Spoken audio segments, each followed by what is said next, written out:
중국 거대한 위기 직면, 사회적 원한 폭발 피린내 나는 복수 확산 거리로 쏟아져 나온 불안한 군중들 모두 강제 말소하고 출국 만합니다. 공항 저지율을 300pr 시엔 폭증 뒤늦게 탈출 시도하는 중공 관리들 이미 늦었다. 화웨이의 미사일 경제 캠페인, 총체적 위기 노출, 가짜 구매자 고용의 품질출하 유럽의 포위만까지 겹쳐 자오러지가 흐린 시진핑 파벌의 몰락신호 이달 말 중남의 문구 통제권의 실체가 드러난다. 트럼프의 골드카드 유혹, 중국 재벌들은 움직일까? 중국의 진실에 오신 것을 환영합니다. 중국 거대한 위기 직면, 사회적 원한 폭발 피린내 나는 복수 확산 거리로 쏟아져 나온 불안한 군중들. 한 블로거는 중국의 현재 상황을 이렇게 묘사했습니다. 눈치 빠른 사람이라면 지금 공기의 감도는 분위기를 느낄 수 있을 겁니다. 점점 더 분명해지고 있죠. 모든 사람의 마음속에 억눌린 감정은 임계점에 도달했고 작은 불씨 하나만 있어도 폭발할 것 같습니다. 이를 게 없는 사람들이 대거 등장하고 있습니다. 결혼도 안 했고 자식도 없고 자산도 없고 가족 간의 유대도 없이 정말 아무런 미련도 없는 사람들 말입니다. 이런 사람들이 사회의 가장 큰 불안 요소가 되고 있습니다. 도대체 세상이 왜 이렇게 된 걸까요? 불과 3주 사이에 선전시에서만 3건의 심각한 폭력 사건이 발생했습니다. 3건 모두 극도로 비극적이고 잔혹한 결말을 맞았습니다. 1,700만 명이 넘는 거대 도시 중국 산업과 기술의 심장부이자 공산당이 직접 통치하는 곳에서 3주 만에 3번이나 이런 일이 벌어졌다는 건 도시의 질서가 이미 무너졌음을 보여줍니다. 지난해 웨이하이시 징커우그에서도 특정 사건이 있었습니다. 한 젊은 여성이 배달원과 말다툼을 벌였습니다. 태도 문제에서 비롯된 사소한 분쟁이었습니다. 하지만 배달은 주문 정보를 통해 그녀의 집 주소를 알고 있었습니다. 그는 돌아가서 그녀를 막아세우고 작은 칼로 찔렀습니다. 피해자는 현장에서 사망했습니다. 개인 주소 정보가 악용되고 원한이 쌓인 탓에 몇 분간의 말다툼이 죽음으로 끝난 것입니다. 또 다른 사건은 배달 플랫폼의 별점 시스템 문제를 적나하게 드러냈습니다. 한 젊은 여성이 음식을 주문했는데 15분 정도 늦게 도착했습니다. 배달원이 도착하자 그녀는 문을 열고 배고파 죽겠다며 늦었으니 나쁜 별점을 주겠다고 말했습니다. 배달원은 그 아파트에 그녀 혼자 살고 있다는 것을 눈치챘습니다. 여성은 실제로 나쁜 평점을 남겼습니다. 이미 여러 개의 나쁜 평점을 받아 반복적으로 벌금을 물고 있던 배달원 퇴근 후 다시 그 아파트로 돌아갔습니다. 그는 계단에서 기다리다 피해자를 칼로 공격해 살해했습니다. 나쁜 별점 하나와 목숨을 바꾼 것입니다. 위험은 살인에만 그치지 않습니다. 거리에서도 매일 위험이 펼쳐집니다. 한 사례에서는 개인 차량의 배터리가 방전되어 승계, 호출, 차량 우버 같은 서비스를 이용해야 했습니다. 운전기사는 한 달 내내 일했지만 일만 위한 약 200만 원이 넘는 수입금을 플랫폼에서 인출할 수 없는 상태였습니다. 그는 운전 직전에 아내와 싸웠고 운전 중에 시속 120km로 과속하며 음성 메시지를 보냈습니다. 승객은 공포에 떨었지만 항의조차 하지 못했습니다. 32 켈빈 온도 이물을 달린 요금은 고작기 19위안 야고 700원이었습니다. 이 숫자는 중국 공산당이 용인하는 착취 구조를 적나하게 보여줍니다. 단돈 몇천 원의 목숨을 걸어야 하는 현실입니다. 노동 강도는 사소한 업무에서도 극단으로 치닫습니다. 한 주문은 생소한 박스 배달이었습니다. 엘리베이터가 고장난 상태였죠. 고객은 21층까지 계단으로 올려달라고 요구했습니다. 배달원은 모피와 무게 때문에 거절했습니다. 고객은 사정하며 팁으로 50위안 약 1만 원을 주겠다고 약속했습니다. 배달원은 동의했습니다. 탈진 상태로 머리가 땀에 흠뻑 젖은 채 물을 옮긴 배달원은 50위안을 받았습니다. 고객은 다시 나와 50위안을 더 줘 총 100위안을 건넸습니다. 건강을 팁과 맞바꾼 셈입니다. 이것이 바로 한계까지 내몰린 노동의 현실입니다. 사람들이 붐비는 곳에서도 폭력이 터져나옵니다. 최근 산야에서는 말다툼 끝에 2명이 사망하는 사건이 발생했습니다. 술자리와 인파 속에서 벌어진 일이었습니다. 사소한 갈등이 순식간에 치명적인 폭력으로 비화할 수 있는 상황입니다. 실업률은 취소고 소득은 줄어듭니다. 주택담보대출과 소비자 부채는 쌓여만 갑니다. 의료, 교육, 보육, 노후 비용은 줄어들지 않습니다. 중국 공산당은 진정한 사회 안전망을 구축하는 대신 거대한 통제 기구만 유지하고 있습니다. 개인정보는 집 주소까지 수집됩니다. 빈곤층의 수입은 지급이 보류되고 노동자들은 알고리즘에 의해 벌금을 물고 처벌받습니다. 언론은 철저히 통제됩니다. 게시물은 삭제되고 계정은 정지되며 표현은 금지됩니다. 불만을 표출할 모든 합법적 통보가 막히면 원한은 사라지는 게 아니라 축적됩니다. 그리고 결국 일상의 폭력으로 터져나옵니다. 지금 붕괴하고 있는 것은 중국 공산당의 통치 모델 그 자체입니다. 중공은 실업을 양산하고 소득을 짓밟으며 착취적인 플랫폼을 비호하고 개인정보를 통제하면서 모든 정치적 배출구를 막아버렸습니다. 이 시스템은 노동과 생존의 연결고리를 끊고 수백만 명이 미래를 차단하며 사회의 안전 밸브를 제거했습니다. 흉기난도, 시속 120km의 폭주, 악플에 대한 살인, 21층 계단에서 쓰러지는 육체는 모두 이 시스템의 직접적인 산물입니다. 중공의 해체는 단 하나의 사건으로 오지 않을 것입니다. 중공이 유지하는 통치 모델 아래 짓밟힌 각각의 사건, 각각의 숫자, 각각의 생명을 통해 축적되고 있습니다. 호구 강제 말소하고 출국 막았다. 공항 저지율 300피야 시엔 폭증. 뒤늦게 탈출 시도하는 중공 관리들 이미 늦었다. 최근 중국 당국은 이중 국적자와 화교를 타깃으로 한 대규모 단속을 전국적으로 시작했습니다. 호구 가족 관계 등록부 강제 말소 출입국 차단 신원 감시 강화가 핵심입니다. 상하이 푸동 광저우 바이은 선전 바오안 시안 공양 국제공항 등 주요 국경 검문소와 공항에서 외국 여권을 소지한 화교들이 입국 즉시 또는 출국 직전에 제지당하는 사례가 급증하고 있습니다. 이들은 출국이 금지되고 현장에서 즉시 중국 호구를 말소하라는 명령을 받고 있습니다. 내부 소식통에 따르면 중공은 공무원, 교사, 국영기업 직원을 포함한 행정 시스템, 내 과장급 이상 인력에 대해 포괄적인 여건 압수 시스템을 시행했습니다. 해외여행을 하려면 4단계 승인을 거쳐야 합니다. 분석가들은 중공이 공공부문 인력의 자금 도피나 기밀 유출을 막기 위해 이런 조치를 시행하는 것으로 보고 있습니다. 관리들의 부패와 금융사기 사건이 갈수록 빈번해지고 있기 때문입니다. 단순한 경고로 끝났던 예전과 달리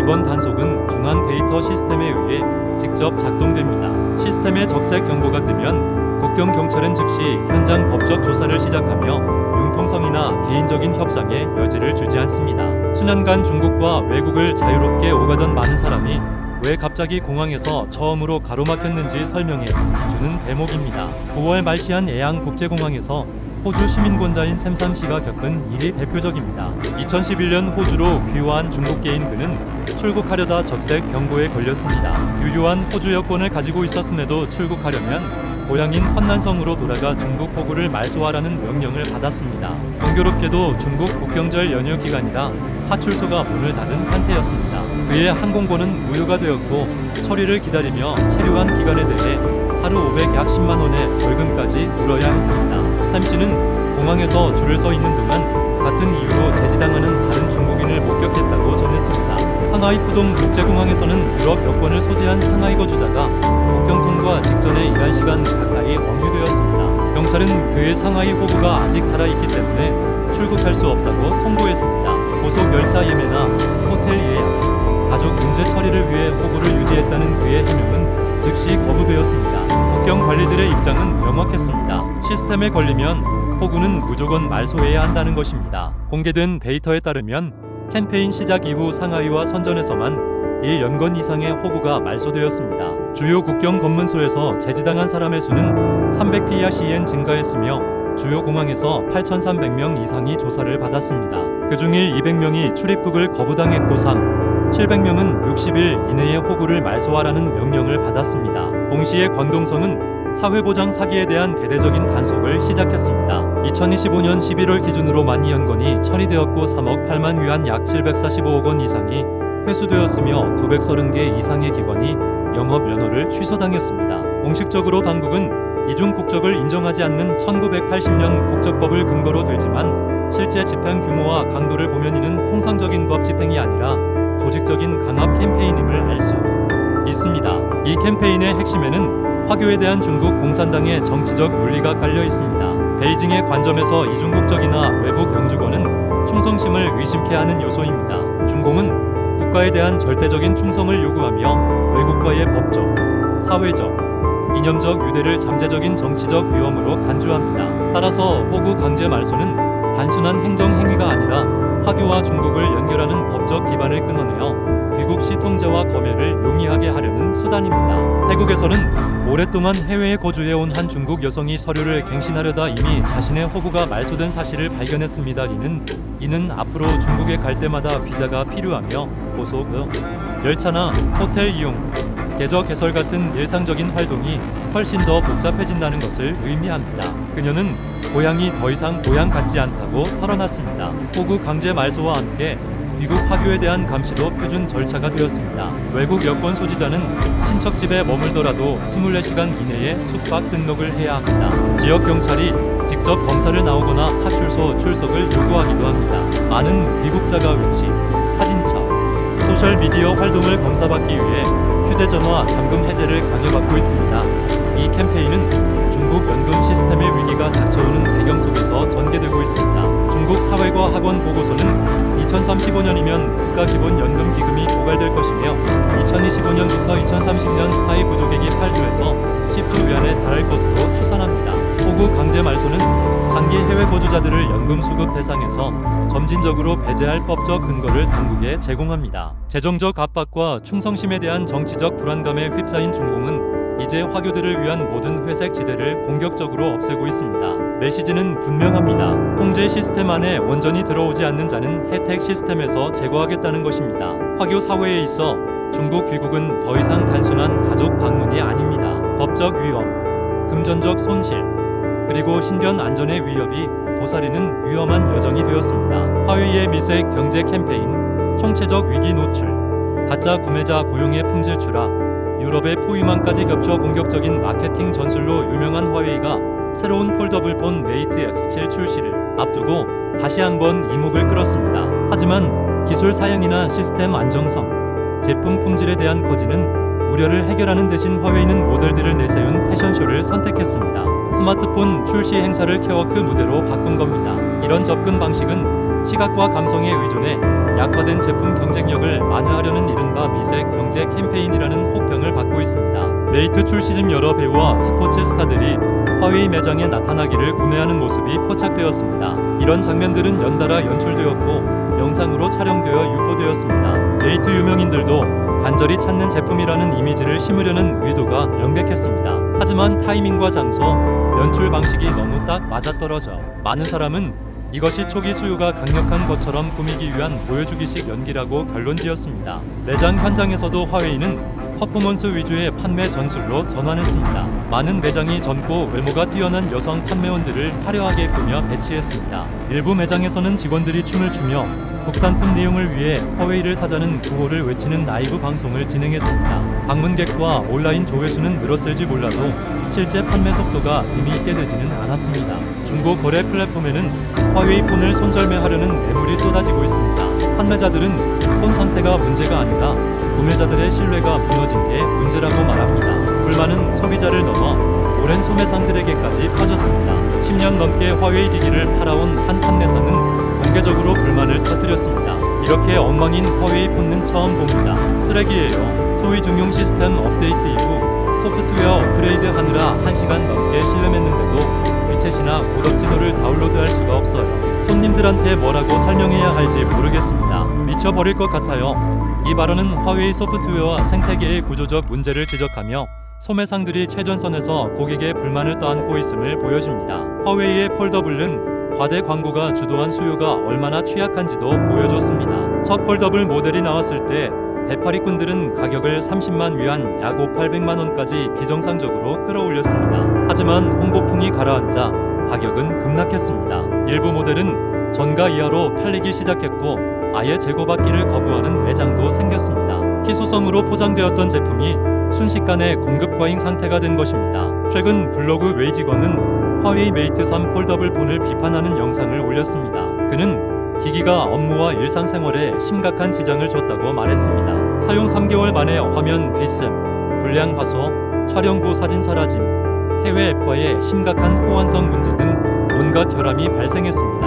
2302안냐야 450만 원을 주고 산폰을 반품하려 했지만 가치는 고작 유경이 아니야 117만 원으로 책정되었습니다. 화웨이 고급 기기의 가치 하락이 얼마나 가파른지 보여주는 대목입니다. 내수 시장이 흔들리는 가운데 외부 압력도 거세졌습니다. 11월 11일 블룸버그 통신은 유럽연합집행위원회가 회원국들에게 모바일 네트워크에서 허위와 지위 장비를 제거하도록 의무화하는 방안을 검토 중이라고 보도했습니다. 이전의 권고 사항을 법적 구속력이 있는 의무로 바꾸려는 것입니다. 서방 안보 관점에서 우려는 화웨이가 구체적인 잘못을 저질렀느냐가 아니라 미래의 중국 정부의 이익을 위해 행동하도록 강요받을 수 있느냐에 있습니다. 이 불신은 화웨이를 넘어 중국 공산당의 통치 모델 전체로 확장됩니다. 최근 베이징은 당이 모든 것을 이끈다, 안보가 최우선이라는 기조를 강화하며 기업, 기술, 데이터를 국가 안보 체제 안으로 편입시켰습니다. 그 결과 중국 기업들, 특히 화웨이는 독립적인 상업 주체가 아니라 언제든 국가의 목표를 위해 동원될 수 있는 조직으로 점점 더 인식되고 있습니다. 다워지가 흘린 시진핑 파벌의 몰락 신호. 이달 말 중남의 군부 통제권의 실체가 드러난다. 12월 15일 베이징 인민대회당에서 제14기 전국인민대표대회 전인대 상무위원회 제56차 위원장 회의가 열렸습니다.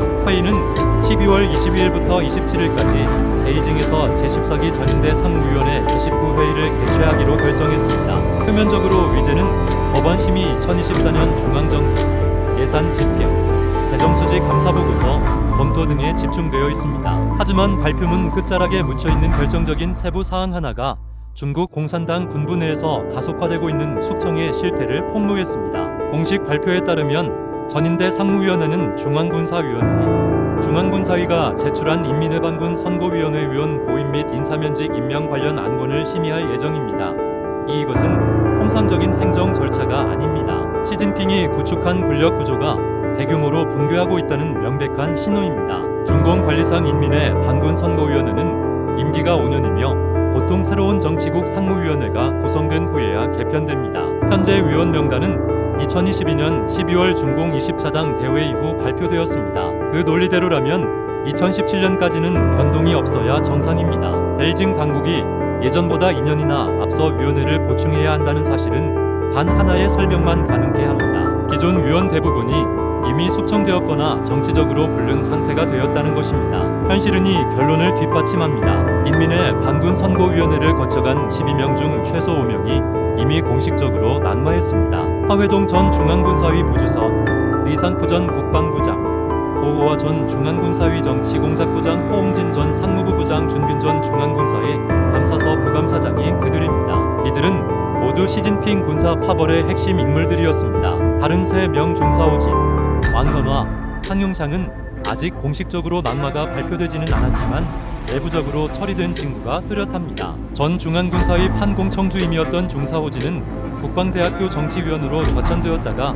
2025년 8월 말 조용히 해임되었습니다. 중국 군사대표단이 북한을 방문했을 때 사지어가 새로운 국방대 정치위원으로 공개되면서 그의 권력 배제는 간접적으로 확인되었습니다. 왕화 중앙군사위 정법위원회 서기는 중공의 공식 정법 웹사이트에서 프로필이 삭제되었습니다. 이는 공식적인 낙마 발표의 전조로 익숙한 패턴입니다. 한편 황용상 중앙군사위 항공청 주임은 모든 주요 공개 활동에서 사라졌습니다. 시진핑이 나사에서 그의 장교들을 만날 때도 모습이 보이지 않았고 사중전후에서 중앙위원으로 승진하지도 못했습니다. 권력 구조에서 밀려났음이 확인된 셈입니다. 현재 인민해방군 선거위원회에서 자리를 지키고 있는 것으로 확인된 인물은 단 4명뿐입니다. 장유샤 중앙군사위 부주서, 장성민 중앙군사위위원, 유전리 연합참모 참모장, 왕천난 정치공작부 부주임입니다. 시진핑의 소위 시가군, 시진핑의 사병 나머지는 실질적으로 이미 제거되었습니다. 미국에 거주하는 시사평론가 전폭에 따르면 시진핑의 군사 네트워크는 사실상 붕괴했으며 공식 발표 시기만 남았습니다. 20차 당대회 이후 상장대장급 28명이 낙마하거나 실종되었고 숙청에 휘말린 중장과 소장은 수백 명에 달할 것으로 보입니다. 12월 말 발표될 인사 개편은 핵심적인 진실을 드러낼 것입니다. 군통제권이 시진핑의 손에서 빠져나가고 있으며 파군대의 붕괴는 멈출 김이 없이 계속되고 있다는 사실 말입니다. 트럼프의 골드카드 유혹, 중국 재벌들은 움직일까? 12월 10일 도널드 트럼프 미국 대통령 행정부는 100만 달러, 약 3천만 원을 기부할 의향이 있는 외국인에게 미국 영주권을 부여하는 새로운 신속자 심사 프로그램을 발표했습니다.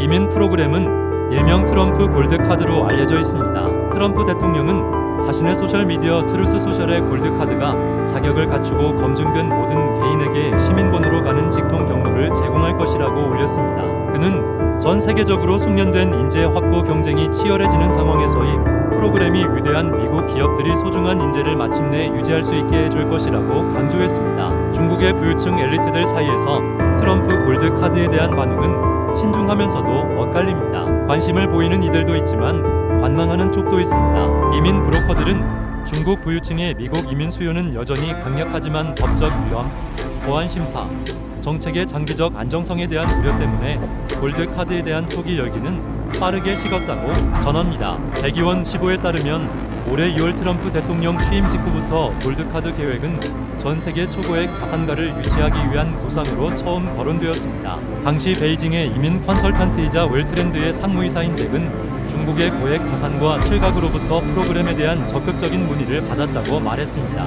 하지만 12월에 골드카드의 세부 신청이 공식 발표된 후 증시는 고객들이 현재로서는 신청할 계획이 없다고 밝혔습니다. 사우스 차이나 모닝포스트와의 인터뷰에서 그는 법정 리스크와 비자 적재 가능성을 면밀히 따져본 후 두 가구는 골드카드를 포기하고 대신 의회 입법으로 뒷받침되는 미국 투자 이민 비자를 추진하기로 했다고 설명했습니다. 나머지 가구들은 대체로 상황을 더 지켜보기를 택했다고 합니다. 아시아의 초고액 자산가들의 관심을 끄는 한 가지 요소는 골드카드의 비교적 낮은 재정적 은턱입니다. 진입 요건이 500만 달러에서 100만 달러로 낮아져 전 세계의 유사한 투자 이민 프로그램보다 훨씬 저렴해졌습니다. 비교하자면 싱가포르의 투자 비자는 거의 800만 달러, 약 114억 원, 뉴질랜드가 새로 도입한 유사 프로그램은 300만 달러, 약 43억 원에 조금 못 미치며 남태평양의 작은 섬나라 사모아조차 투자 이민 경로에 약 140만 달러, 약 20억 원을 요구합니다.